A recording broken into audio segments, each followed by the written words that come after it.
භාග්‍යවතුන් වහන්සේට මාගේ උතුම් වූ නමස්කාරය වේවා. ධම්මස්වාමී ලෝකස්වාමී භාග්‍යවතුන් වහන්සේට අයිති ධර්මයක් දේශනා කරන මේ වෙලාවේ මාගේ මොවින් වැරදි වචනයක් පිට නොවේවා. මිත්‍යා දෘෂ්ටික වචනයක් පිට නොවේවා. මගේ අදහසක් ධර්මයට විරුද්ධව පිට නොවේවා. උතුම් වූ භාග්‍යවතුන් වහන්සේගේ සත්‍ය වූ බුද්ධ වචනය භාග්‍යවතුන් වහන්සේ සතුටු වෙන ආකාරයට දේශනා කරන්න මට ශක්තිය ලැබේවා. ඒ සඳහා සියලු ආර්යයන් වහන්සේලාගේ අනුග්‍රහය ලැබේවා. සියලු සත්පුරුෂයන් වහන්සේලාගේ අනුග්‍රහය ලැබේවා. සියලු ශාසන ආරක්ෂකයන් වහන්සේලාගේ අනුග්‍රහය ලැබේවා. හැම දිනාටම භාග්‍යවතුන් වහන්සේගේම ධර්මය අවබෝධ කරගෙන උතුම් චතුරාර්ය සත්‍ය ධර්මයම අවබෝධ කරගනිත්වා. සාදු සාදු සාදු. සද්ධර්ම ශ්‍රාවක කාරුණික ගුණගරුක පින්වත්නි, අද මේ උතුම් වූ ධර්ම දක්ෂිනා ධර්මානුශාසනාවේ දායකත්වයෙන් කටයුතු කරනු ලබන්නේ PRB ස්වර්ණලතා මහත්මිය, මාතර මැද්දවත්ත යටියන පාර කාට්ටුගේ වත්ත නොම්බර 56-14 නිවසේ පදිංචි ඒ පින්වත් පිරිසයි දේශනාවේ දායකත්වයෙන් කටයුතු කරනු ලබන්නේ. අපි මේ පින්වතුන්ට ධර්ම දේශනාව අවසානයේදී පුණ්‍යානුමෝදනා කිරීමේ අරමුණින් අදත් ඉරිදා ධර්ම දක්ෂිනා ධර්මානුශාසනාව ආරම්භ කරන්නයි මේ වෙලාවේ බලාපොරොත්තු වන්නේ. අද දවසේදී පින්වත් හැම දිනාම මේ වෙලාවේ බලාපොරොත්තු වන්නේ භාග්‍යවත් අරහත් සම්මා සම්බුදුරජාණන් වහන්සේ විසින් ඔබෙත් මගෙත් නිවන පිණිස මහා කරුණාවෙන් දේශනා කොට වදාළ සුවාසූ දහසක් ධර්මස්කන්ධයන් අතරින් ඊ타ත්ම වටින ධර්ම කාරණාවක් ශ්‍රවණය කරන්නටයි. අපි මේ දවස්වල අති විශේෂ ධර්ම මාතෘකාවක් යටතේ දේශනා මාලාවක් සිදු කරගෙන ආවා. තෝරාගත්තු සූත්‍ර දේශනාව තමයි මජ්ක්‍ධිම නිකායේ පළමුවෙනි පොතේ රත විනීත සූත්‍ර දේශනාව. බුදුරජාණන් වහන්සේ කලෙක කලන්දක නිවාපේ වේළුවනාරාමේ රජගහ නුවර වැඩ වාසය කරන කාලේ කිඹුල්වත් නුවර ඉඳලා භික්ෂුන් වහන්සේලා පිරිසක් එනවා භාග්‍යතුන් වහන්සේ මුණ ගැහෙන්න. භාග්‍යතුන් වහන්සේ ඒ භික්ෂුන් වහන්සේලා වැඳලා එකත් පසෙක හිඳගත්ත මහනවා පිළිසඳර කතාවක නිරත වෙද්දී කිඹුල්වත් නුවර දසකතාලාභී අන් අයව දසකතාවෙහි සමාදන් කරවන භික්ෂුව කවුද කියලා අහනවා. ඒ වෙලාවේ භික්ෂුන් වහන්සේ එක්කම හඬින් හඬ නගා කියනවා, ස්වාමීනි මන්තානි පුත්ත මහරහතන් වහන්සේ කියලා. ඒ වෙලාවේ බුදුරජාණන් වහන්සේ ඒ භික්ෂුන් වහන්සේලාගෙන් ඒ කරුණ දැනගත්තම මන්තානි පුත්ත මහරහතන් වහන්සේ පිළිබඳ විශේෂ ගුණ වර්ණනාවක් කරමින් මේ දසකතා මොනවද කියලා විස්තර කරලා දෙනවා. යම් කිසි භික්ෂුවක් තුළ දියුණු කරගත යුතු කරුණු 10ක් ගිහි පින්වතුන් වන ඔබටත් තමන්ගේ ජීවිතේ නිර්වාණ මාර්ගයට යන ගමනේ දියුණු කරගත හැකි කරුණු ගණනාවක් තියෙන දේශනාවක්. එහෙනම් ගිහි පැවිදි උපාප හැම දිනාටම ඊටාම වැදගත් කරුණු රසක් තියෙන දේශනාවක් තමයි මේ රත විනීත සූත්‍ර දේශනාවේ කතා කරන මේ දස කතා කියලා කියන්නේ. අපි එහි පළමු ලක්ෂණය සාකච්ඡා කළා. ඒ තමයි අල්පේච්ඡ කතා, අප්පේච්ඡ කතා කියලා සඳහන් කරලා තියෙන්නේ. අල්පේච්ඡ භාවයේ කරුණු 4ක් තියෙනවා. අත්‍රිච්ඡතා, පාපිච්ඡතා, මහිච්ඡතා, අල්පේච්ඡතා කියලා. අත්‍රිච්ඡතා කියන්නේ දකින් සෑම දෙයක්ම තමන්ගීය කරගැනීමේ තිබෙන තණ්හාව. පාපිච්ඡතා කියලා කියන්නේ තමන්ගේ ළඟ ගුණධර්ම නැතුව තමන් ගුණවතෙක් බව ලෝකයා දැනගනිත්වා කියන චේතනාව. මහිච්ඡතා කියලා කියන්නේ තමන්ගේ ළඟ ගුණධර්ම තියෙනවා, ඒ තමන්ගේ ළඟ තිබෙන ගුණධර්ම අනිත්‍යය දැනගනිත්වා කියන චේතනාව මහිච්ඡතා කියලා කියන්නේ. ඒ තුනම නුගුණ ධර්මයක් හැටියට හඳුන්වන්නේ. අන්තිම එක තමයි අල්පෙච්ඡතා කියලා කියන්නේ. ඒ අල්පෙච්ඡ භාවය තමයි ගුණධර්ම අතරින් උසස්ම ගුණධර්මයක් වෙන්නේ. එය කරුණු 4ක් යටතේ විස්තර කරනවා. ප්‍රත්‍ය පිළිබඳ අල්පෙච්ඡ වෙන්නේ කොහොමද? ඊළඟට දුතාංග පිළිබඳ අල්පෙච්ඡ වෙන්නේ කොහොමද? ඊළඟට ධර්මයේ දැනගැනීමේ නම් පරියප්තිය පිළිබඳ අල්පෙච්ඡ වෙන්නේ කොහොමද? ඊළඟට අධිගම පිළිබඳ අල්පෙච්ඡ භාවයක් ඇති කරගන්නේ කොහොමද කියන මෙන්න මේ කාරණාවල් 4 තමයි විස්තර කරන්නේ. එහි අපි මූලික කරුණු දෙකේ පළවෙනි එක විස්තර කරා ප්‍රත්‍ය පිළිබඳ කොහොමද අල්පෙච්ඡ වෙන්නේ කියලා. ඒ වගේම තමයි ඊළඟට අපි දුතාංග පිළිබඳ අල්පෙච්ඡ භාවයට පත්වීමේ කියන කාරණා විස්තර කරද්දී දුතාංග 13 පිළිබඳ විස්තර කරගෙන ආවා. ඒ අනුව අපි දුතාංග පිළිබඳ විස්තර කරගෙන ඇවිල්ලා එහි දුතාංග 13ක් තියෙනවා. දුතාංග 13 පංසකෝලිකංගය, තෙචීවරකංගය, පිණ්ඩපාතිකංගය, සපදානචාරිකංගය, ඒකාසනිකංගය, පත්තපිණ්ඩිකංගය, කළුපච්චා බත්තිකංගය, ආරඤ්‍යකංගය, රුක්කමූලිකංගය, අබ්බෝකාසිකංගය, සෝසානිකංගය, යථාසත්තනිකංගය, නේසජ්ජිකංගය කියන මෙන්න මේ දුතාංග 13. එහි අපි දුතාංග 4ක් සම්පූර්ණයෙන්ම විස්තර කළා. පංසකෝලිකංගය, තෙචීවරකංගය, පිණ්ඩපාතිකංගය හා සපදානචාරිකංගය. එමනම් අද අපිට විස්තර කරන්න තිබෙන්නේ 5 වෙනි දුතාංගය ඒකාසනිකංගය. ඒකාසනිකංග දුතාංගයේදී අපි කලින් අපේ පින්වතුන්ට පැහැදිලි කරලා තිනවා මේ දුතාංග කියලා කියන්නේ කෙලෙස් කපා හරින, කෙලෙස් කම්පා කර හරින අංගයන්. එවැනි අංග 13ක් තියෙනවා. එතකොට මේ ඒකාසනිකංග දුතාංගයේදී අපි බලමු කොහොමද මේ කෙලෙස් කම්පා කර හරින්නේ Taman තුල තියෙන. කලින් දුතාංග වගේම තමයි මේ දුතාංගයත් සමාදන් වෙන්න තියෙන්නේ. Tamanට දුතාංග සමාදන් වීමට සුදුසු කෙනෙක් නැත්තම්, භාග්‍යතුන් වහන්සේ නැත්තම්, අග්‍ර ශ්‍රාවකයන් වහන්සේලා නැත්තම්, 80 මහා ශ්‍රාවකයන් වහන්සේලා නැත්තම්, මහරහතන් වහන්සේ නමක් නැත්තම්, රහතන් වහන්සේ නමක්, අනාගාමීන් වහන්සේ නමක්, සකදාගාමීන් වහන්සේ නමක්, සෝවාන් වහන්සේ නමක් නැත්තම්, එහෙම නැත්තම් ත්‍රිපිටක ධාරී ත්‍රිපිටක අට කතාව දරනාරයන් වහන්සේ නමක් නැත්තම්, දෙපිටකයක් හෝ එක පිටකයක් හෝ අට කතාව හෝ කටපාඩම් කෙනෙක් නැත්තම්, එහෙම නැත්නම් යටත් පිරිසෙන් මේ දුතාංග සමාදන් වෙලා ඉන්න භික්ෂුවකුත් නැත්තම් තියෙන එකම ක්‍රමයයි සමාදන් වෙන්න. ඒ තමයි බුදුරජාණන් වහන්සේ වැඩ ඉන්නවා කියන සංඥාවෙන් ජීවමාන සංඥාව උපදවාගෙන මෙන්න මේ වාක්‍ය දෙකකින් එකක් කියලා තමයි සමාදන් වෙන්න ඕන මේ ඒකාසනිකංග දුතාංගය. මොකද්ද වාක්‍ය දෙක? නානාසන භෝජනම් පටික්කි පාමි. දෙවෙනි වාක්‍ය තමයි ඒකාසනිකංගං සමාදියාමි. ওই වාක්‍ය දෙකෙන් එකක් තමයි පින්වතුනි කියලා මේ දුතාංගය සමාදන් වෙන්න පුළුවන්. නානාසන භෝජනම් පටික්කි පාමි කියලා කියන්නේ නොයෙක් අසුන් හිහිඳ වැළඳීම වළකිමි. ඊළඟට ඒකාසනිකංගය සමාදන් වීමි කියන තමයි අර්ථ දෙක තියෙන්නේ ඒ වාක්‍ය දෙකේ. ওই දෙකෙන් එකක් තමයි ප්‍රකාශ කරලා මේ දුතාංගය සමාදන් වෙන්න පුළුවන්. මෙන්න මේ දුතාංගයත් පින්වතුනි ගිහි පින්වතුන් වන ඔබටත් රකින්න පුළුවන්. අපි පැහැදිලි කරා මේ දුතාංග 13න් යම් ප්‍රමාණයක් ගිහි අයට කරන්නත් පුළුවන්. ඒ වගේම තමයි 13ම කරන්න පුළුවන් පැවිදි පිරිසට. දැන් මෙතනදී ගිහි පිරිසවන ඔබට කරන්න පුළුවන් දුතාංගයක් තමයි මෙන්න මේ දුතාංගය. දැන් මේක පුරුදු පුහුණු කර ගැනීම ඉතාම වටිනවා. මොකද අපි ආරම්භ දේශනාවලදී මතක් කළා මේ දේශනා මාලාවේ යම්කිසි බුද්ධ ශාසනයක යම්කිසි ගිහි කෙනෙක් අරහත් ඵලයේ ලබනවා නම් ඒ ගිහිව ඉඳගෙන අරහත් ඵලයේ ලබන්නට අවශ්‍ය කරන ප්‍රධානම සුදුසුකමක් තමයි සසර ජීවිතයේ බුද්ධ ශාසනයක පැවිදි වෙලා ඉඳගෙන හෝ එහෙම නැත්නම් ගිහිභාවයේදී හෝ විශේෂයෙන්ම මේ 13ම සමාදන් වෙලා තියෙනවනේ පැවිදි වෙලා. ඉතින් අර එහෙම පැවිදි වෙලා මේ දුතාංග 13ම සමාදන් වෙලා ඒ පුරුදු පුහුණු බව තමයි ගිහිව ඉඳගෙන අරහත් ඵලයේ ලබන්න සුදුසුකමක් වෙන්නේ. නැත්තම් ගිහිව ඉඳගෙන අරහත් ඵලෙ ලබන්න බෑ. එහෙම නැත්තම් පැවිදි වෙන්න ඕන.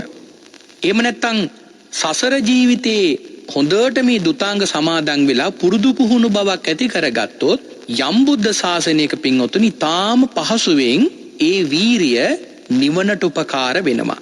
නම් බොහෝ සෙයින්ම නිවනට ඊටාම සමීප කරවන එකයි කිවර කෙලෙස් කම්පා කර හරින අංග 13ක් තමයි මේ දුතාංග. එහෙමනම් ගිහි පින්වතුන් වන ඔබ දැන් අපේ පින්වතුන් බොහෝ දෙනෙක් සිහිපත් කරනවා මේ කාලේ ඇතැම් දෙනෙක් තමන්ගේ නිවස්වල ඉඳගෙන සීල් සමාදන් වෙනවා. සමහර අය සතිය මාසේ මාස දෙක පින්වතුනි කෙනෙක් සමහර වෙලාවට මේ කාරණාවල් පුදුමයටත්පත් වේවි. අපි හොඳින්ම දන්න අපි ප්‍රත්‍යක්ෂීම අවබෝධ කරගත්තෝ. ඒ වගේම තමයි හොඳට ධර්මයේ පුරුදු පුහුණු කරගෙන ඉන්න පින්වතුනි බොහෝ දෙනෙක් මේ වස්තුන් මාස එක දිගට අටසිල් සමාදන් වෙනවා. ඒතකොට හිතන්න කොයිතරම් වීරියක් ඒ අයට තියෙන්න ඕන නැද්ද? වස්තුන් මාස එක දිගටම අටසිල් සමාදන් වෙනවා. ඒ විතරක් නෙවෙයි මෙන්න මේ ඒකාසනිකංග දුතාංගයත් එක්ක අටසිල් සමාදන් වෙන්නේ. දවසකට එක වේලයි දන් බල දන්නේ. එහෙම වීරිය වඩන වීරියවන්තයෝ අදටත් මේ පුණ්‍ය භූමියේ ඉන්නවා කියන එක අපේ පින්වතුන් හිතාගන්න. ඒතර හිතන්න එවැනි වීරියවන්තයෝ ඉන්නවා නම් මේ ශාසනය අදටත් එනම් ධර්ම ශ්‍රාවක ඔබ හිතන්න කෙනෙක් තාම එක පොහොයකට අටසිල් සමාදන් වෙලා නැත්තම් තමන්ට කොච්චර දුර ගමනක් යන්න තියෙනවද කියලා. තමන්ට මාසයකට එක දවසක්වත් අටසිල්වත් සමාදන් වෙන්න බැරි නම් තමන් කොහොමද පින්වතුනි මේ දුතාංග සමාදානයකට ඉන්නේ? එහෙනම් ලොකු වීරියක් තමන් තුළ දියුණු කරගන්නට ඕන. අන්න ඒ උනන්දුව ඇති කරවන්නයි මම මේ කාරණාවල් මතක් කළේ. මොකද ඒ අටසිල් ගන්න කෙනෙක් ඉන්නවා නම් තමන්ට අඩුමතරමේ සතියක් එහෙම නැත්නම් යටත් පිරිසෙන් දින 3ක්වත් කෙනෙක් ලොකු දියුණුවක් කියලා කියන්න බෑ. නමුත් ආරම්භයේදී තාම වැදගත්. අඩුමතරමේ පොහොය දවසට සිල් සමාදන් වෙන දවසට මම අද දවසේ සිල් සමාදන් වෙලා මේ ඒකාසනිකංග දුතාංගය සමාදන් වෙනවා. එතකොට එහෙම සමාදන් වෙලා තමන්ට පුළුවන් ඒ වීරිය වඩන්න.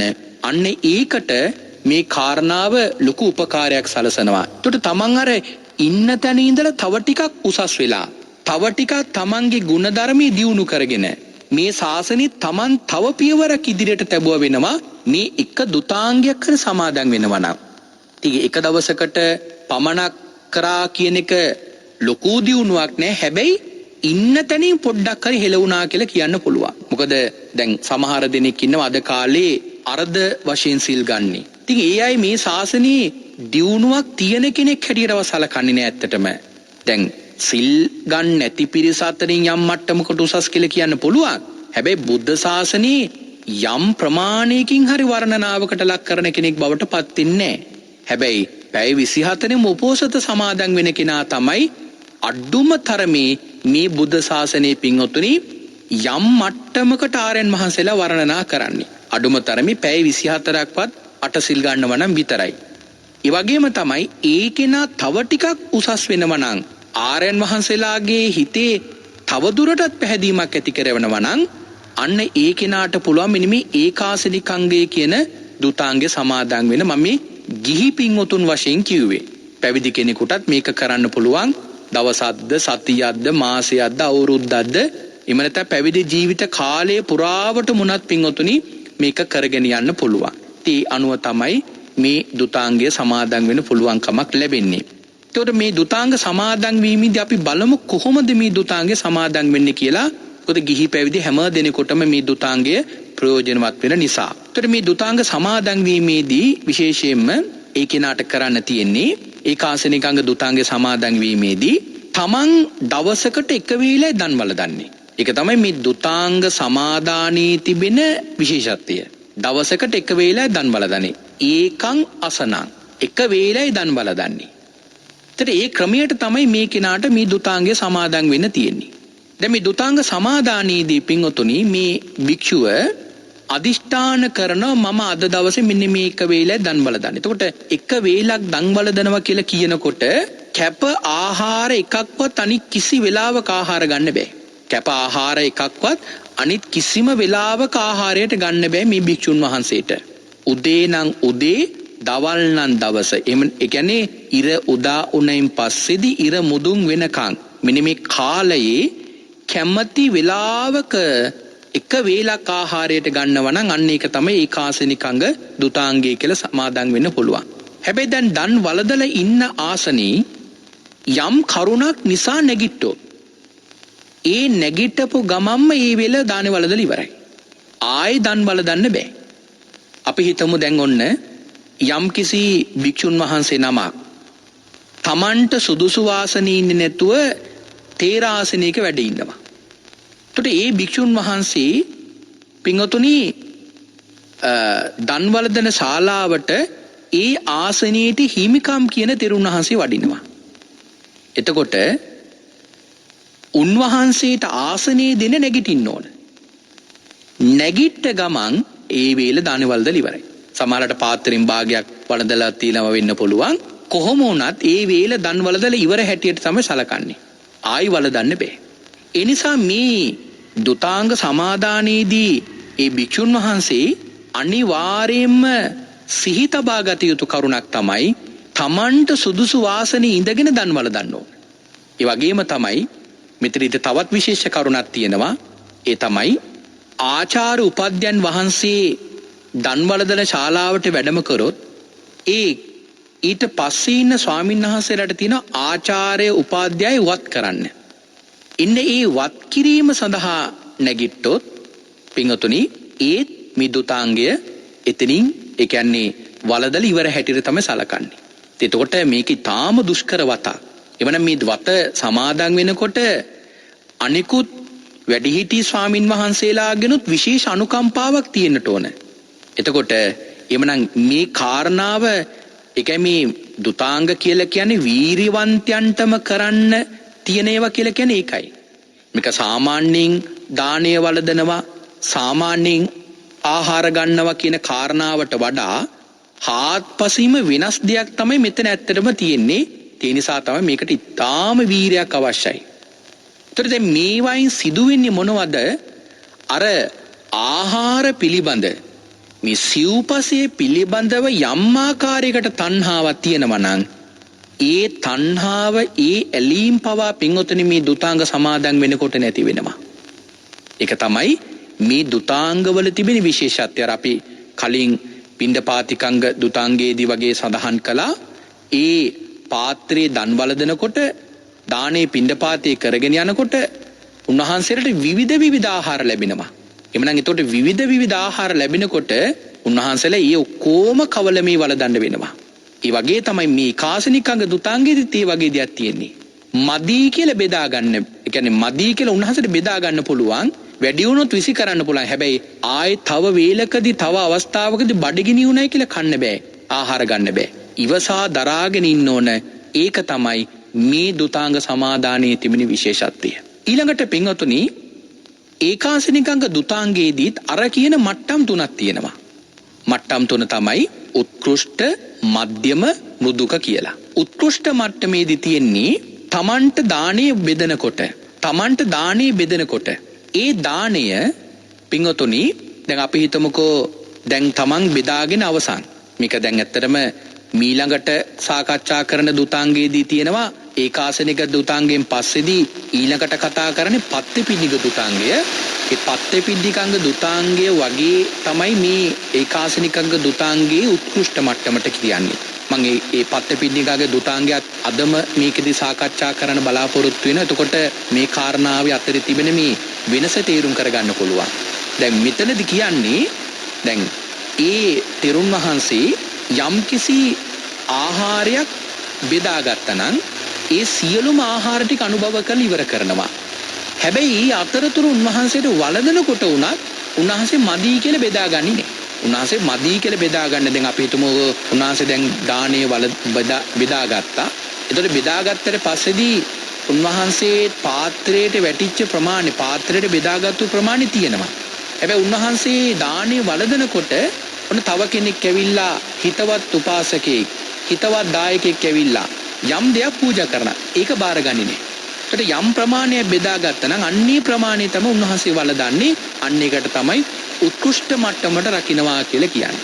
ඊළඟට මධ්‍යම ප්‍රමාණයට රකින්නවා කියලා කියන්නේ දැන් භෝජනීය දැන් මේ ඒකාසනිකංග දුතාංගයේදී පින්වතුනි තමන්ට දානීය වළඳන්න යම් ආසනයකට වාඩි වුණා නම් ඒ ආසනේ ඉඳගෙන ඕන තරම් වෙලා ඕන තරම් ප්‍රමාණයක් වළඳන්න පුළුවන්. සීමාවක් නැහැ. හැබැයි ඕනම කෙනෙකුට වළඳන්න පුළුවන් සීමාවක් තියෙනවනේ. කැමැති තරම් විශාල ප්‍රමාණයක් වළඳන්න බෑ. හැබැයි එහෙම වළඳන්න පුළුවන් නම් වළඳන්න පුළුවන්. එතකොට දැන් මෙතනදී මේ මධ්‍යම දැන් උත්කෘෂ්ඨ මට්ටමේදී තියෙන්නේ පාත්‍රයට බෙදාගත්ත ඒ ප්‍රමාණය වළඳනවා. ආය තව දැන් ඒකාසනිකක දුතාංගයේදී කැමතිනම් කෙනෙකුට දෙවෙනි වතාවේ බෙදා ගන්නත් පුළුවන්. තුන්වෙනි වතාවේ බෙදා ගන්නත් පුළුවන්. කැමති තරම් ප්‍රමාණයක් බෙදා ගන්න පුළුවන්. හැබැයි දැන් මේ උත්කෘෂ්ඨ මට්ටමේ රකින්න කෙනා එක වතාවයි බෙදාගන්නේ. මධ්‍යම ප්‍රමාණය රකින්න කෙනා පින්වතුනි භෝජනීය අවසන් වෙනකන් වළඳලා අවසන් වෙනකම්ම තියෙන ප්‍රමාණයක් වළඳනවා. එතන මධ්‍යම ප්‍රමාණය රකින්න කෙනා ඊළඟට මෘදුක ලෙස රකින්න කෙනා පින්වතුනි ආසනී ඉන්න තාක්කල් අපි හිතමු දැන් වළඳලා ඉවරයි. දැන් මුදුක මධ්‍යම ප්‍රමාණය රකින්න කෙනා වළඳනකොට වළඳන අතරතුරත් ගේන දේවල් බාර ගන්න. අපි හිතමුන්නේ එක වතාවක් බත් බෙදාගෙන ගියා. දැන් දායක දෙවෙනි වතාවෙත් බත් බෙදාගෙන යනවනේ. ඒ ප්‍රමාණෙත් වළඳනවා. දැන් වළඳන ගමන් ආයි බෙදෙන ප්‍රමාණය බෙදාගෙන වළඳනවා. ඒක තමයි මධ්‍යම ප්‍රමාණයට රකින්න කෙනා. හැබැයි උත්කෘෂ්ඨ කෙනා එක වතාවේ බෙදාගන්නේ ආයි දෙවෙනි වටේ එනකොට බෙදාගන්නේ නැහැ. එහෙම නැත්නම් වළඳන පටන් ගත්තයින් පස්සේදී අතරමඟ කවුරු හරි ගෙනත් දුන්නොත් ඒක බාර ගන්න උත්කෘෂ්ඨ කෙනා. මධ්‍යම කෙනා ඒව බාර ගන්නවා. අතරමඟ වළඳන අතරමඟ බෙදන ඒවත් උන්වහන්සේ බාර ගන්නවා. හැබැයි මෘදුක වශයෙන් රකින්න කෙනා පින්වතුනි ඒ කෙනා දැන් ආසනී ඉඳගෙන දානේ වළඳලා ඉවරයි. හැබැයි තාම නැගිටලා අත හොදලා මොනවත් නැහැ. වළඳලා ඉවරයි. හැබැයි අපි හිතමුකෝ දැන් ඔන්න වළඳලා ඉවර වෙච්ච ගමන් තව කෙනෙක් ඇවිල්ලා කැවිලි ටිකක් පූජා කරනවා, කිරි පූජා කරනවා. හැබැයි අර අත හොදගෙන වෙනම වළඳන්න බෑ. ආහාර අනුභව කරලා ඉවර වෙලා උන්වහන්සේ ඉන්න ගමන් කවුරු හරි කෙනෙක් බිනක් දුන්නොත් අන්න ඒ ටික මේ මෘදුක වශයෙන් රකින්න කෙනාට වළඳන්න පුළුවන්. ඒක මුදුක වශයෙන් රකින්න කෙනාගේ ස්වභාවය. දැන් මේ මට්ටම් තුන ආයිමත් මම පැහැදිලි කරන්න. උත්කෘෂ්ඨ මධ්‍යම මෘදුක. එතකොට මේ ඒකාසනිකංග දුතාංගයේදී තිබෙන ක්‍රමවේදය තමයි දවසකට එක වේලයි දන් වළඳන්නේ.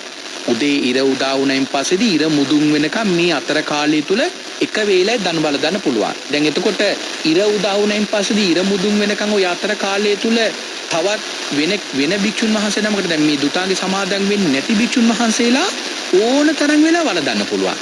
උදේට ඒකාන්තෙම වෙලාවක් නැහැ. හවස් දවල්ටත් පින්වතුනි ඒකාන්තෙම වෙලාවක් නැහැ. ඉර උදා වුණු වෙලාව ඉරලා ඉර මුදුන් වෙනකන් මේ අතර කාලය තුල යම් ප්‍රමාණයක් තියෙනවා නම් වළඳන්න ඕන තරම් වෙලා වළඳන්න පුළුවන්. ඒක තමයි සාමාන්‍ය භික්ෂුන් වහන්සේගේ ක්‍රමය. දැන් ඒක ඒ ප්‍රමාණය රැකීම තමයි විකාල භෝජන ශික්ෂාපදේ රැකීම.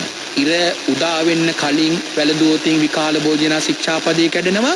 ඉර මුදුන් වුණයින් පස්සේදී වැළඳුවොත් ඒ විකාල භෝජන ශික්ෂාපදේ කැඩෙනවා. ඒතකොට මේ ශික්ෂාපදේ රැකීමනේ දැන් ඒ පියවරට වඩා තරමක් උසස් ලෙස යෑම තමයි මේ දුතාංගයේදී වෙන්නේ.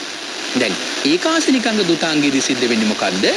ඒකාසනිකංග දුතාංගයේදී පින්වතුනි තමන් වහන්සේ දවසකට එක වේලයි දන් වළඳන්නේ. එතකොට වේලක් තීරණය කරනවා. දවසකට මේක වේලයි දන් වළඳන්නේ. එතකොට ඒ එක වේල දන් වළඳනකොට උන්වහන්සේට දැන් ඒකත් මට්ටම් තුනක් තියෙනවා. උත්කෘෂ්ඨ මධ්‍යම මෘදුක.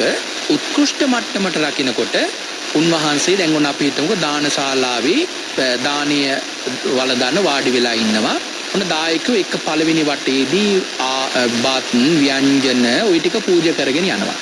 ওই ටික පූජා කරගෙන ගිහින් අපි හිතමුකෝ පස්සේ කිරි ඔය අනිත් දේවල් අමතර දේවල් පූජා කරනවා කියලා. ඒව පස්සේ පූජා කරන ඒවා. හැබැයි මේ හාමුදුරුවෝ ඒකාසනිකංග දුතාංගයේ සමාදන් වෙච්ච හාමුදුරුවෝ උත්කෘෂ්ඨ ලෙස රකින්නවා නම් අර පසුව පූජා කරන ඒවාවත් එහෙම නැත්නම් දන් වළඳන අතර කාලය තුල පූජා කරන ඒවාත් බාරගන්නේ නැහැ. වළඳන්න පටන් ගත්තා නම් ඒ පටන් ගත්තු ප්‍රමාණය විතරයි වළඳන. හැබැයි වැඩි තිපුර තිබුණේ කියලා උන්වහන්සේට විසි කරන්න උනත් පුළුවන්.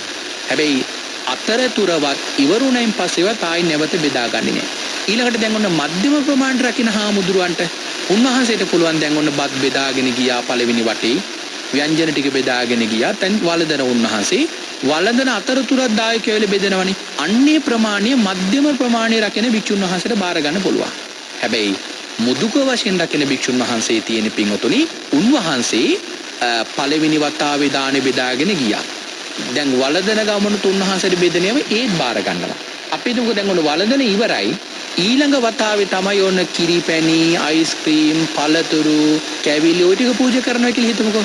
අන්න ඒ ප්‍රමාණේ උත්කෘෂ්ඨ හාමුදුරුවෝ බාර ගන්නෙත් නෑ. මධ්‍යම ප්‍රමාණයට රකින්න හාමුදුරුවෝ බාර ගන්නෙත් නෑ. මෘදුක වශයෙන් රකින්න හාමුදුරුවෝ විතරයි බාර ගන්නේ. ඒතර දැන් තීරණ වෙති මේ කොහොමද මේ මට්ටම් තුන රකින්නේ. හැබැයි ওই තුන්නමටම දවසකටම වළඳන්න පුළුවන් එක වතාවයි විකාල භෝජනා රකින්න භික්ෂුන් වහන්සේට ඉර උදා වුණු වෙලාවෙ ඉඳලා ඉර මුදුන් වෙනකම් ඔය අතර ඕන වෙලාවක වළඳන්න පුළුවන්. හැබැයි මේ දුතාංග සමාදන් වෙච්ච හාමුදුරුවන්ට වළඳන්න පුළුවන් එක වේලයි. එතන දුතාංගේ කැඩෙන්නේ කොහොමද? දුතාංගේ කැඩෙන්නේ පින්වතුනි යම් ආසනයක හිඳ දෙවනි ආසනියක්. ඒ කියන්නේ වේල් දෙකක් ආහාර ගත්තොත් මෙන්න ඒ වෙලාවට මේ දුතාංගය කැඩෙනවා. ඒක තමයි මේ දුතාංග කැඩීමේදී තිබෙන ආකාරය. ඊළඟට දුතාංගයේ ආනිසංස සඳහන් කරනවා නිරෝගී බව. පින්වතුනි ඇත්තටම මේ අල්ප ආහාරය නිරෝගී කමට ප්‍රධාන ලක්ෂණයක්. නිරෝගීව ජීවත් වීමට දීර්ඝායුෂ ලබන්නට විශේෂ කාරණාවක්. රෝග අඩු බව, රෝග ඇති නොවීමට විශේෂ හේතුවක් තමයි මේ අල්ප ආහාරයෙන් යැපීම. මොකද මේ ආහාරය නිසා අධික ආහාරය නිසා තමයි පින්වතුනි බොහෝ ලෙඩ රෝග හටගන්නේ. නමුත් අර රසයට ගිජු වීම නිසා පින්වතුනි මේ සසරේ ඇවිදින සත්වයෝ ආහාරයට ගිජු බව නිසා වැඩිපුර ආහාර ගන්නවා. ඒකට වැඩිපුර ආහාර ගැනීම උදෑසන ගන්නවා, දහවල ගන්නවා, රාත්‍රිය ගන්නවා. එතකොට මේ වේල් තුනම ආහාර ගැනීමෙන් අධික රෝග තත්ත්වයන් වලට ලක් වෙනවා. රාත්‍රී ආහාරය කියන්නේ පින්වතුනි ඒක විද්‍යාත්මකව පවාව තහවුරු කරගෙන තියෙනවනේ. ආහාර දිරීම රාත්‍රී කාලයේදී සවස් කාලයේදී සිදු නොවන බව. එතකොට ඒ නිසා තමයි වෛද්‍යවරුන්ගේ මට්ටමින් වුන් කියන්නේ තාම අල්ප ආහාරයක් රාත්‍රියට ගන්න කියලා. ඔය ගොඩක් වෙලාවට එළවලු තම්බලා ඔය වගේ දේවල්නේ දියර වර්ග තමයි ගොඩාක් වෙලාවට රාත්‍රියට ආහාර ගන්න. ඒ කියන්නේ ඒ වෛද්‍යවරුන්ගේ මට්ටමට ඕන් තේරුම් අරගෙන ඉතින් මේ ප්‍රමාණයට ගත්තම ඇති කියලා.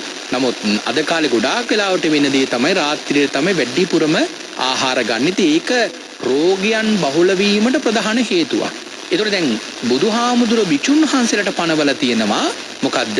විකාල භෝජන ශික්ෂාපදය ඉර උදා මුදුන් උණයින් පස්සේදී ආහාර ගැනීමෙන් වළකින්න. ඒතකොට ඒකත් පින්වත්නි උන්වහන්සේ පනවලා තියෙන්නේ මේ භික්ෂුන් වහන්සේලාට සිල්පද සම්පූර්ණ කරගන්නත්, උන්වහන්සේලාගේ ධර්මානුධම්ම ප්‍රතිපදාව සම්පූර්ණ කරගන්නත්, උන්වහන්සේලාගේ මාර්ගය දියුණු කරගන්නත් කියන කාරණාවට උපකාරයක් වෙන්නේ. ඒක භාග්‍යතුන් වහන්සේගේ ඥාණයෙන් බලලා තමයි දේශනා කළේ. එතකොට ඊළඟට දැන් තවත් උසස් ආකාරයේ තියෙන මට්ටමක් තවත් ප්‍රමාණයක් තමයි මේ ඒකාසනිකංග දුතාංගයේදී එක වේලයක් දන් බලදන්නේ. ඒක දවසකට එක වේලක් දන් වල දීම ඉතාම උත්කෘෂ්ඨ ක්‍රමයක්. එතකොට ඒ ප්‍රමාණයට රකින්නකොට අතර මට්ටම් තුන රකින්නවා. එතකොට එහෙම රකින්න භික්ෂුන් වහන්සේට ලැබෙන ප්‍රධාන මානිසංසයක් තමයි නිරෝගීකම. ඊළඟට ශාරීරික දුක් නැති බව. ශාරීරියේ නොයෙක් රෝගයන් නිසා ඇතිවෙන දුක් උන්වහන්සේට ඇති වෙන්නේ නැහැ. ඒ වගේම තමයි කායික සැහැල්ලුව. හොඳ සැහැල්ලු සම්පන්න කයක් උන්වහන්සේට තිබෙනවා මේ අල්ප ආහාරය නිසා. දැන් අපි විද්‍යාත්මක ඉගෙනගෙන තියෙන ආහාර බහුල බව නිසානේ පින්වතුනි මේ කය සැහැල්ලු ඇති වෙන්නේ කියලා. නෑ, ආහාර අඩුවීම මත තමයි කයේ සැහැල්ලුව පින්වතුනි වැඩි වෙන්නේ. ඊළඟට කාය බලයක් තියෙනවා. දැන් පින්වතුනි ආහාර වැඩිපුර අරගෙන ඊළඟට මේ බොහෝ ප්‍රෝටීන් බොහෝ ආහාර අරගත්තම බොහෝ දෙනෙක් හිතනවා මේ කායික ශක්තිය වැඩි වෙනවා කියලා. නමුත් ඒක වෙන්නේ නෑ. ඇත්තටම පින්වතුනි කායික ශක්තිය වැඩි වෙන්නෙම මේ අල්ප ආහාරයක් ඇති කර ගැනීම තුළ. ඒ වගේම තමයි සුවසේ වාසය කරන්න පුළුවන්. වාඩි වෙන්නකොට, ඇවිදිනකොට, නිදනකොට, හිඳනකොට මේ හැම තැනකදීම උන්වහන්සේට සුවසේ වාසය කරන්න පුළුවන්. ඊළඟට පින්වතුනි දැන් මේ අපේ විනය පිටකේ තිබෙනවා එක්තරා විනය ක්‍රමයක්. මේ උපසම්පදා භික්ෂුන් වහන්සේලාට පින්වතුනි අද ලැබෙන ආහාරය අද වළඳලා ඉවර කරන්නට ඕන. උන්වහන්සේලාට හෙට දවසට තියාගෙන වළඳන්න බෑ. ඒක තමයි විනය ක්‍රමය. එතකොට දැන් එතනදී යම් ආකාරයකට උන්වහන්සේලා හෙටට තියාගෙන වැළඳුවොත් අද ආහාරය, එතකොට උන්වහන්සේලා යම් ඇවතකට ලක් වෙනවා. දැන් අන්න ඒ ඇවත දෙසන්නවත් අවශ්‍යතාවයක් නැහැ මේ හාමුදුරුවරුන්ට. දැන් සාමාන්‍යයෙන් ඔය ඇවත සමහර උපසම්පදා හාමුදුරුලාට කරන්න වෙන්න පුළුවන්. ඇවත දෙසනකොට මගේ අතින් මේ වගේ වරදක් වුණා කියලා වරද කමා කරගන්න පුළුවන්. හැබැයි මේ හාමුදුරුවන්ට ඒ වරද කමා කරගන්නවා කියන එකටවත් යන්න ඕන නැහැ. අන්න ඒ පැත්තනොත් උන්වහන්සේ පිරිසුදුයි. ඒ වගේම තමයි රස ආහාර ඒ රස තෘෂ්ණාවට කියන එකට ඇලෙන්නේ නැහැ. දැන් අද කාලේ ගොඩක් අය මේ රස තෘෂ්ණාව අස් කරගන්න හදන්නේ විවිධ ආහාර කොටස් අයින් කරලානේ. ওই විවිධ ආහාර කොටස් තිබෙනවා ගොඩක් අය ඒව කන්නේ නැහැ රස තෘෂ්ණාව නිසා කියලා. බුදුදහම එහෙම ක්‍රමයක් නැහැ. බුදුරජාණන් වහන්සේගේ ක්‍රමයේ තියෙන්නේ සියලු රසයන් වලට ඇලෙන්නේ නැත්නම් අන්න ඒක තමයි රස තෘෂ්ණාව නැති කරනවා කියන්නේ. දැන් විවිධ අය මස් මාංශ පිළිබඳ තරක ඉදිරිපත් කරද්දී ගොඩක් අය කියන්නේ මේ රසයට ඇලිලා රස තෘෂ්ණාව නිසා තමයි මස් මාළු ආහාරයට ගන්න කියලා. පිටුතුයි බුදුරජාණන් වහන්සේ එහෙම දේශනා කරලා නැහැ. දැන් ඔය ක්‍රමයට ගොඩක් අය තරකයක් ඉදිරිපත් කරනවා මේ රසයට ඇලෙනවා රස තෘෂ්ණාවට ඇලෙනවා මේ මස් මාංශ අනුභව කරනවා කියලා.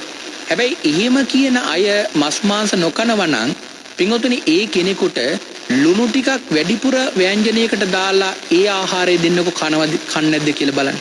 කන්නේ නැහැ. ලුණු වැඩි කියලා අනුභව කරන්නේ නැහැ. ලුණු නැතුව ආහාරයක් දෙන්නකො අනුභව කරන්න දෙන්න ලුණු ඉල්ල ගන්න නැද්ද කියලා. එතකොට මේ ලුණු හොයන්නේ රස තෘෂ්ණාවට නෙවෙයිද? මොකද ඒ ආහාරය අනුභව කරන්න බැරිද Tamanට? පුළුවන්. නමුත් අර රසයට ඇලිලා තියෙනවා. ඒ නිසා ලුණු හොයනවා. එතකොට බුදුදහම එහෙම ක්‍රමයකට රසයෙන් අත්හැරීමක් නැහැ. ඇත්තටම රස තෘෂ්ණාව කියන එක නිවන් දකින කෙනාට බාධාවක්. හැබැයි ඒකින් මිදෙන්න තියෙන්නේ අර එක එක ආහාර අයින් කරලා නෙවෙයි.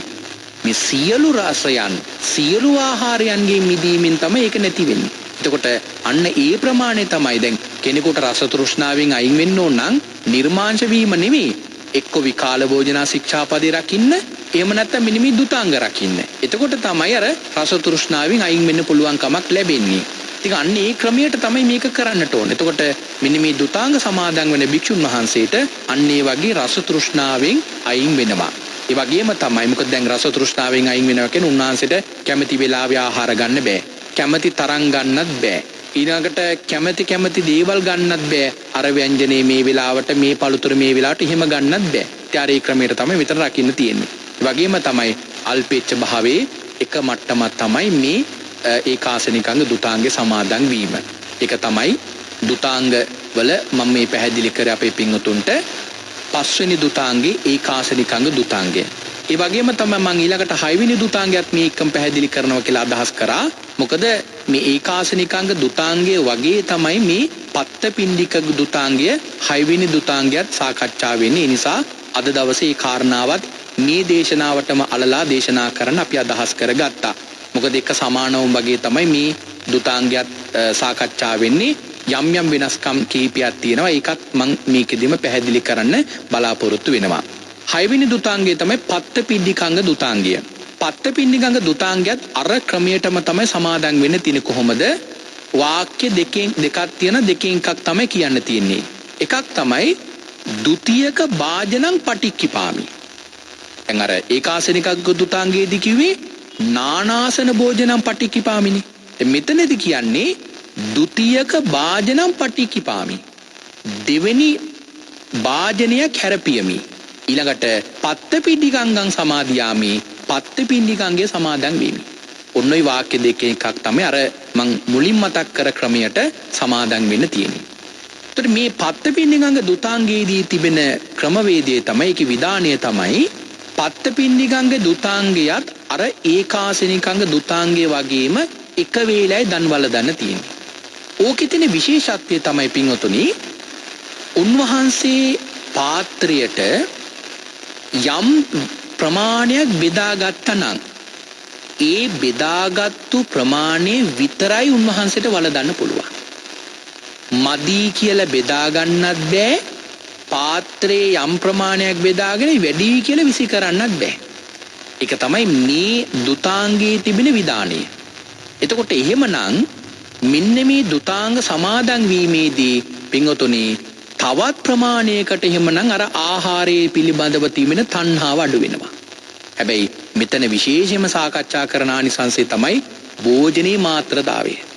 භෝජනේ මත්ඤ්‍යතාවය කියන ගුණ ධර්මයේ තමයි වැඩිපුරම මේ දුතාංගයේදී ඉස්මතු වෙන්නේ මේ 6 වෙනි පත්තපිණ්ඩිකංග කියන දුතාංගයේදී. එතකොට මේ හාමුදුරුවෝ පින්වතුනි දැන් අපි හිතමු ඔන්න දානේ වළඳන්න යනවා. පිණ්ඩපාතේ වළඳන්න යනවා.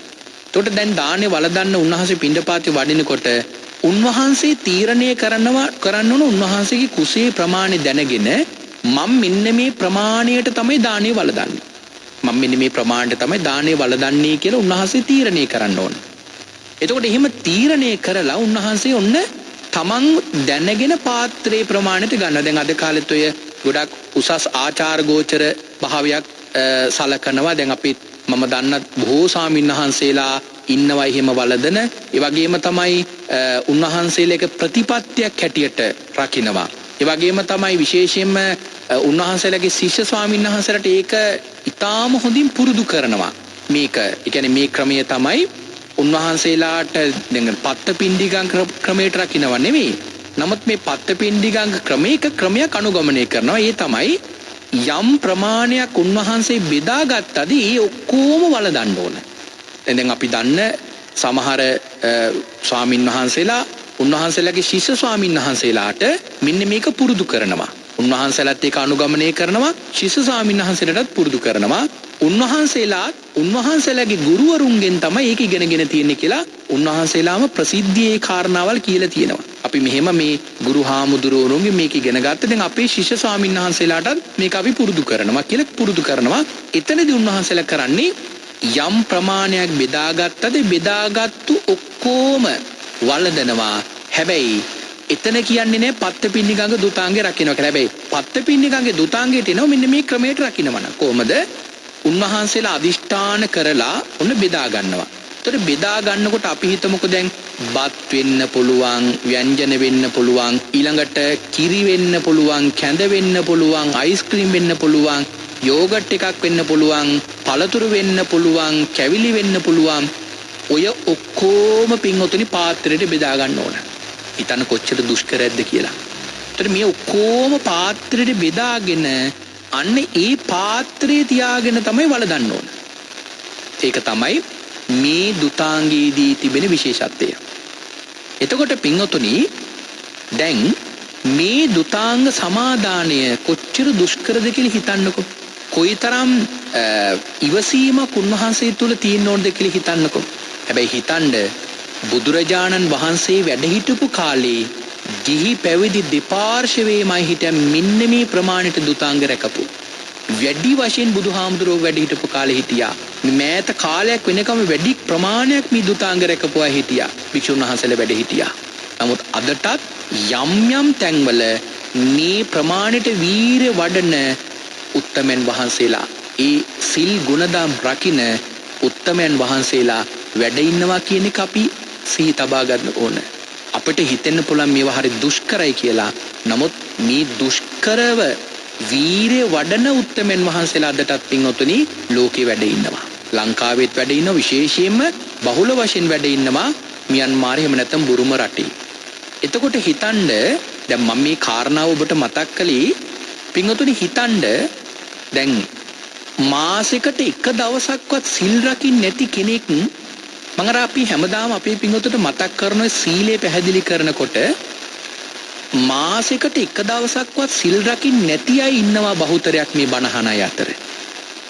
එතකොට හිතන්න මේ දුතාංග කියලා රකින්න භික්ෂුන් වහන්සේලා සෝවාන්වත් වෙලා නැහැ සමහර වෙලාවට.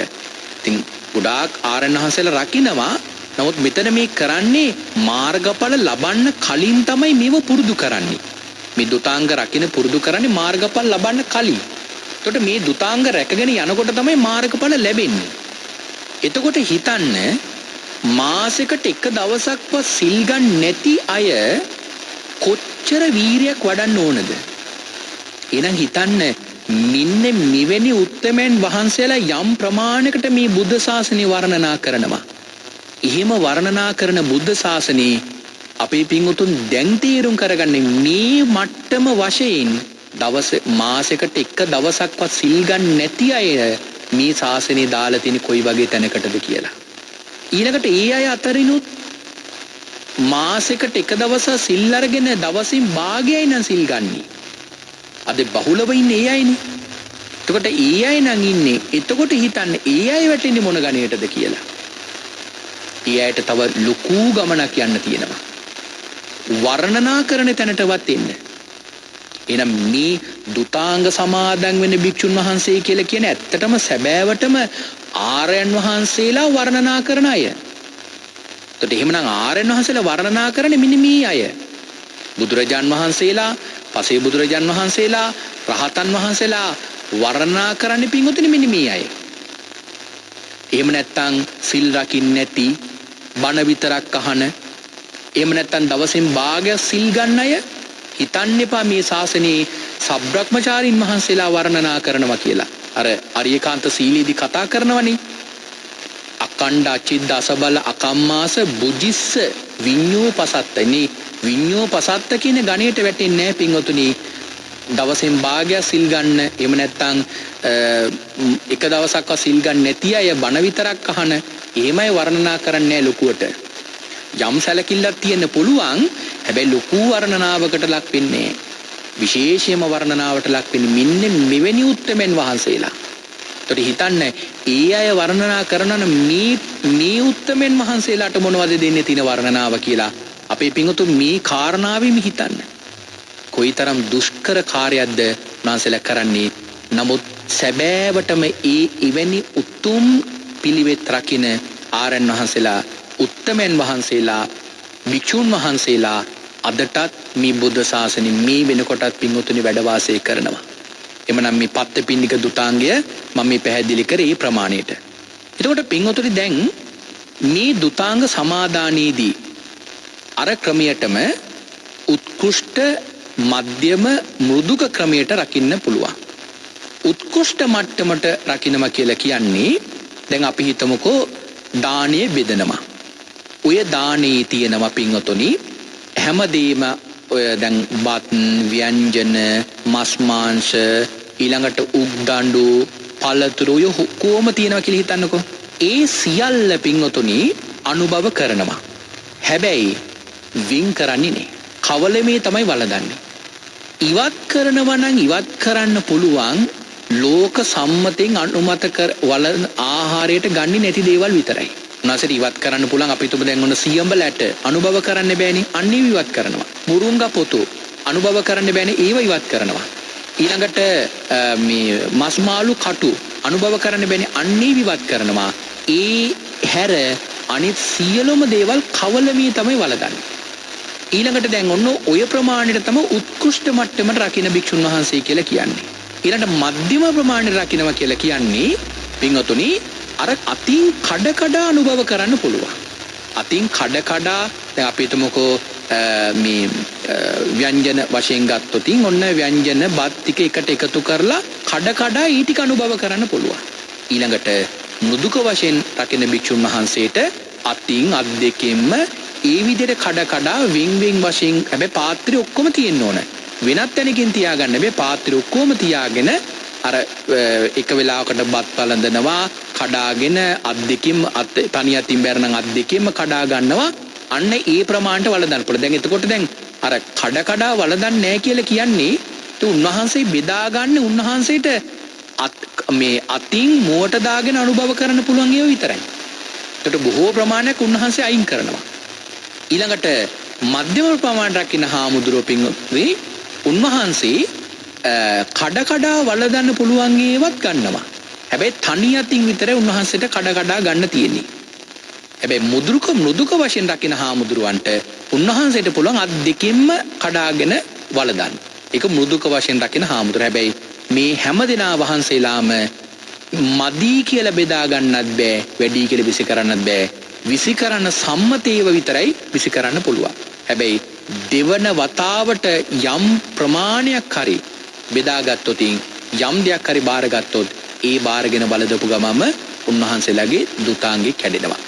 මෙන්න මේ ප්‍රමාණය තමයි පින්වතුනි පත්තපින්නික දුතාංගයේ තිබෙන කොටස. මම ඒක කිව්වර ඒකාසනිකාංග දුතාංගයයි පත්තපින්නික දුතාංගය අතරේ පින්වතුනි සුළු වෙනසයි තියෙන. හැබැයි ඒකාසනික දුතාංගයට වඩා ඉතාම උසස් මට්ටමක් තමයි පත්තපින්නික දුතාංගයේ තියෙන්නේ. මේ දෙකම එකට මම දේශනා කරේ මොකද මේ දෙකම සමහර ලාවට පැටලෙන්න පුළුවන් කාරණාවක් නිසා. මේ දෙකේ වෙනස ගොඩක් වෙලාවට තීරුම් කරගන්න අමාරුයි. ඒකාසනිකක දුතාංගයේ ඒකාසනයේ ඉඳගෙන කැමැති තරම් බලන්න පුළුවන්. පත්තපින්නික දුතාංගයේදී තියෙන්නේ එක වේලයි ඒකාසනයක ඉඳගෙන එක වේලයි දැන් බලදන. හැබැයි එක වතාවයි බෙදාගන්නේ. තවත් දෙවෙනි වතාවකට බෙදා ගැනීමක් නැහැ. ඒ ක්‍රමයට තමයි මේක රකින්නේ. ඒතර මේකේ ලැබෙන ආනිසංස තමයි පින්වතුනි නොයෙක් ආකාරයේ රස තෘෂ්ණාව දුරු කරනවා.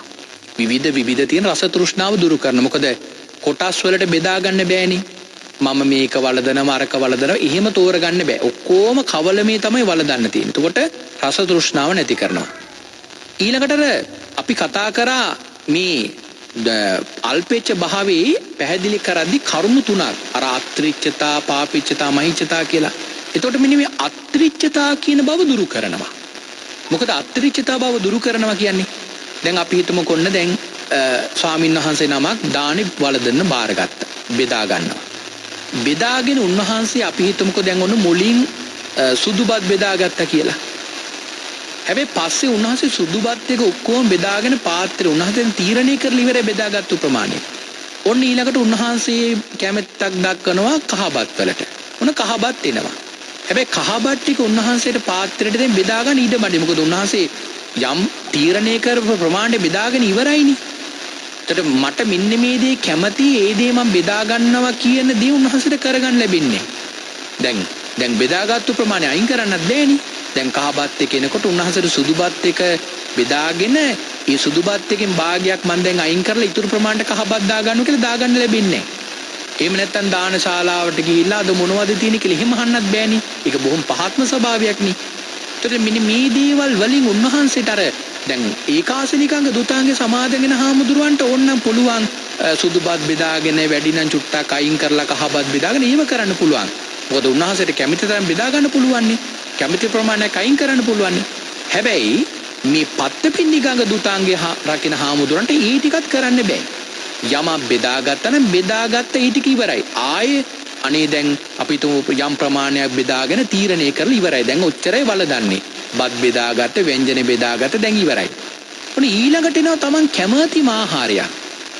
මොකද දැන් මාර්ගඵල ලැබලා නැහෙනේ. දැන් කැමතිම ආහාරයක් එනවා. හැබැයි ඒ ආහාරය ගෙනාවට බෙදාගත්තට බෙදාගන්න බෑ. මොකද උන්වහන්සේ වළඳන ප්‍රමාණය තීරණය කරලා ඉවරයි. එහෙනම් අර අත්‍රිච්ඡතා කියන නුගුණ ධර්මයේ තිබෙන එක ක්‍රමයක් තමයි පින්වතුනි Tamanට කැමති දේවල් ලබා ගැනීමේ තණ්හාවක් තියෙනවා. අර දේ ඕන මේ දේ ඕන මම අද මේ කෑම කනවා හෙට අර කෑම කනවා කියලා අර එහෙම ක්‍රමයක් තියෙන එක අත්‍රිච්ඡතා.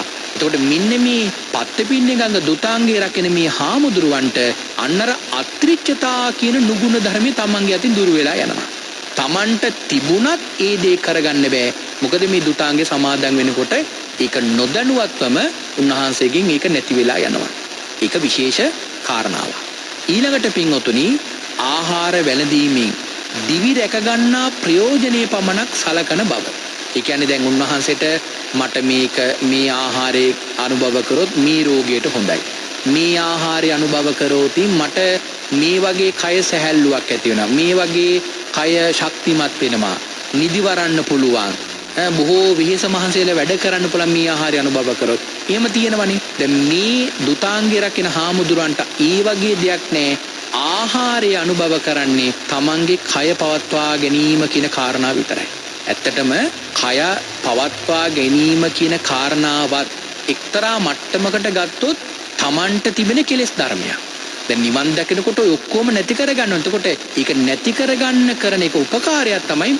ඒක නැති කරගන්න කරන එක උපකාරයක් තමයි මේ පත්තපින්නිගංග දුතාංගේ සමාදන් වීම. එතකොට අන්න ඒ ක්‍රමයට පින්වතුනි මෙන්න මේ Tamanට ආහාර අනුභව කරන්නේ තමයිගේ කය පවත්වා ගැනීමයි කියන කාරණාව හරියාකාරවම උන්වහන්සේ කරනවා. ඒ වගේම තමයි විවිධ ආහාර පිළිබඳව තිබෙන සංඥාවල් නැති වෙනවා. ඒ වගේම තමයි අල්පේච්ඡ භාවයේ තවත් විශේෂාංගයක් තමයි මේ පත්තපින්නිගංග දුතාංගේ. ඒක සෑම දුතාංගයකටම තියෙන විශේෂානිසංශයක් අල්පේච්ඡ භාවය. ඉතින් අල්පේච්ඡ භාවයේ ගුණයන්ට අනුලෝම වශයෙන් වන නිසා මේක විශේෂානිසංශයක්. ඒක තමයි පත්තපින්නිගංග දුතාංගයේදී තිබෙන ක්‍රමය. එහෙමනම් අද අපි දුතාංග දෙකක් සාකච්ඡා කළා. එකක් තමයි ඒකාසනිකංග දුතාංගය, පස්වෙනි දුතාංගය. ඒ වගේම තමයි හයවෙනි දුතාංගය කියන පත්තපින්නිගංග දුතාංගය සාකච්ඡා කළා. ඉතින් මේ දෙකම අපි ගිහි පින්වතුන්ටත් කරන්න පුළුවන්. වගේම තමයි පැවිදි පිරිස වන අපටත් කරන්න පුළුවන්. ඉතින් මේක ඒකාන්තයෙන්ම බුදුරජාණන් වහන්සේ පනවල නැහැ කළ යුතුමයි කියලා හැබැයි යම් කිසි කෙනෙක් කරනවා නම් ඒ කෙනා භික්ෂුවක් නම් ඉන්න භාවයෙන් තවත් උසස් වෙනවා. ඒ වගේම තමයි නිර්වාණ මාර්ගයට ලං වෙනවා. තමන්ට සසරට බාධා ඇති කරවන කෙලෙස් ධර්මයන් බොහෝ ප්‍රමාණයක් නසන්න උපකාරයක් වෙනවා. වීරිය දියුණු කරගන්න පුළුවන් කමක් ලැබෙන විශේෂ දෙයක් තමයි මේ දුතාංග සමාදානය. ඇත්තටම ගත්තොත් මේ ඒකාසනිකාංග දුතාංගයේ පත්තිපිඩික දුතාංගය පින්වතුනි මේ දුතාංග 13 ගත්තොත් සාමාන්‍යයෙන් හොඳින් කරන්න පුළුවන් දුතාංග දෙකක් තියෙනවා නම් ওই දෙක විතරයි තියෙන්නේ. සාමාන්‍යයෙන් අනිත් දුතාංග 11ට ගත්තොත් ওই 11 අතරින් අල්ප වීරියකින් කරන්න පුළුවන් ওই දෙක විතරයි. හැබැයි අනිත් 11ම ගත්තොත් ඊට වඩා ලොකු වීරියක් තියෙනවනේ ඇත්තට මේක කරන්න. ඉතින් මෙන්න මේ දෙක සාමාන්‍ය වශයෙන් කරන්න පුළුවන් කියලා හිතනවා. ඉතින් ඒක අපේ පින්වතුන් කරන්න පුළුවන්. ගිහි පැවිදි හැමදෙනාම කරන්න පුළුවන් නම් ඒක ඊටාම වටිනවා. Tamanට මේ බුදුසසුනක ඒ දියුණුව ලබන්න පුළුවන්. ඉතින් ඒ ගුණධර්ම අපේ පින්වතුන්ගේ ජීවිතවල දියුණු කරගන්න මේ උතුම් සද්ධර්ම දේශනාව උපකාර වේවා කියලා අපි මේ වෙලාවේ සාදු කියා ප්‍රාර්ථනා කරනවා. එමනම් අද අපි මේ රතවිනීත සූත්‍ර දේශනාව මූලික කරගෙන සිදු කරපු 8 වෙනි දේශනාව මේ විදියට නිමාවටපත් කරනවා. එමනම් ලබන සතියේ අපට තවත් දුතාංග කීපයක් සාකච්ඡා කරන්න තිබෙනවා. එමනම් ලබන සතියේ ඉතුරු දුතාංග සාකච්ඡා කිරීමේ අරමුණින් අදට අපි මේ දේශනාව නිමාවටපත් කරනවා. හොඳයි. අද දවසේදී මේ උතුම් ධර්මානුශාසනාව මුළු මහත් ලෝකයා කිරිහිම් මහත් අනුකම්පාවෙන් දේශනා කරවන්නට ධර්ම දේශනාවේ දායකත්වයෙන් කටයුතු කරනු ලබන්නේ මාතර මැද්දවත්ත යටියන පාර කාට්ටුගේ වත්ත නම්බර 56 නිවසේ පදිංචි PRB ස්වර්ණලතා මහත්මිය ඇතුළු පවුලේ පින්වන්ත පිරිස. ඒ පින්වතුන් බලාපොරොත්තු වෙනවා ඔක්තෝබර් 20 වන දින 70 වන ජන්මදිනය සමරන PRB ස්වර්ණලතා මහත්මියටත් එවැගේම එතුමියගේ කල්යාණ මිත්‍රවරියක් වන NH මාලනී මහත්මියගේ 54 වන ජන්මදිනය සිහිපත් කරලා ආශිර්වාදේ කරන්නයි මේ පින්කමේ මූලික අරමුණක් කරගෙන තිබෙන්නේ. ඒ වගේම එතුමියගේ ආදරණීය දියණිවරුන් දෙපළටත් එවැගේම පුතුණුවන් දෙදෙනාටත් මුණුපුරා රසල් පොන්සේකා ප්‍රධාන පවුලේ හැම දෙනාටමත් ආශිර්වාදේ කරන්නට බලාපොරොත්තු වෙනවා. ඉතින් ඒ ජන්මදිනය සමරන ඒ මෑණිවරුන් දෙපළට මේ වෙලාවේ අපි පුණ්‍යානුමෝදනා කරනවා. නිදුක් නිරෝගී දිගාසිරි සම්පත් සැලසේවා. කායික මානසික සුවපත් භාවය සැලසේවා. ඔවුන්ගේ සියලු යහපත් බලාපොරොත්තු පැතුමන් ඉටු වේවා.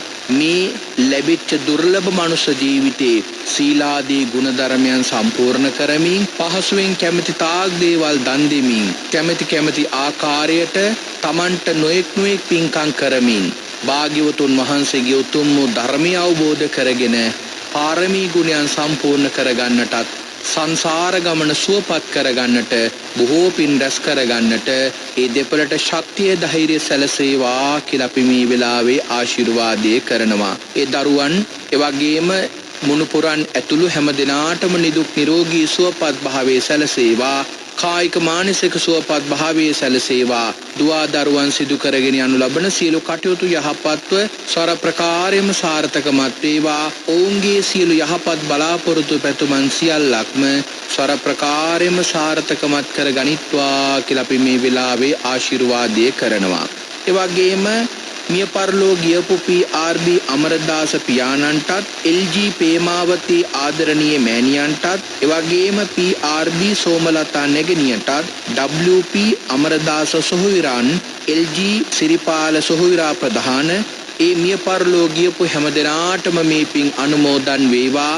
ඒ හැමදෙනාගේම සසර ගමන සුවපත් වේවා. ප්‍රාර්ථනීය බෝධියකින් උතුම් චතුරාර්ය සත්‍ය ධර්මය අවබෝධ වේවායි සාදු කියා අපි මේ වෙලාවේ පින් අනුමෝදන් කරනවා. ඒ වගේම රැස් කරගත්තු උදාර කුසලානිසංස ධර්මයන්ගේ බලයෙන් විශේෂයෙන්ම අපි මේ වෙලාවේ පුණ්‍යානුමෝදනා කරනවා නෙත්නාලිකාවේ සභාපතිතුමන්ටත් ඒ වගේම සාමාන්‍ය අධිකාරීතුමන්ටත් කාර්ය මණ්ඩලයේ පින්වත් හැම දෙනාටමත් මේ සීල පින් අනුමෝදන් වේවා. ඔවුන්ගේ සීල යහපත් බලාපොරොත්තු ප්‍රතුමන් සියල්ලක්ම සොර ප්‍රකාරයෙන්ම සාර්ථකමත් වේවා. ඒ වගේම මෙවන් උතුම් ධර්මයන් වලින් අපව පෝෂණය කරන මාගේ ගුරු දේවයාණන්ටත් මේ පින් අනුමෝදන් වේවා. ඒ වගේම මියගිය මාගේ මෑණියන්ටත් මියගිය මාගේ පියාණන්ටත් පැවිදි කරපු ගුරු දේවෝත්තමයන් වහන්සේ ප්‍රධාන පින් බලාපොරොත්තු වෙන හැම දිනාටමත් මේ පින් අනුමෝදන් වේවා. ඔවුන්ටත් ඔබ අප හැම දිනාටම කෙටිම කාලයකින්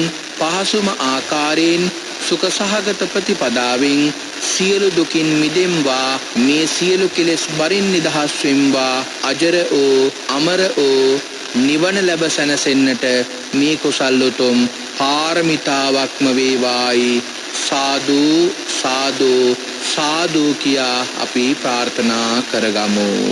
ආකාසට්ටහා ච බුම්මට්ටහා දේවානාගා මහිද්దికා පුඤ්ඤන්තං අනුමෝදිත්වා චිරන් රක්칸තු සම්මා සම්බුද්ධ ශාසනං. ආකාසට්ටහා ච බුම්මට්ටහා දේවානාගා මහිද්దికා පුඤ්ඤන්තං අනුමෝදිත්වා චිරන් රක්칸තු සම්මා සම්බුද්ධ දේශනං. ආකාසට්ටහා ච බුම්මට්ටහා දේවානාගා මහිද්దికා පුඤ්ඤන්තං අනුමෝදිත්වා චිරන් රක්칸තු සම්මා සම්බුද්ධ ශාවකං.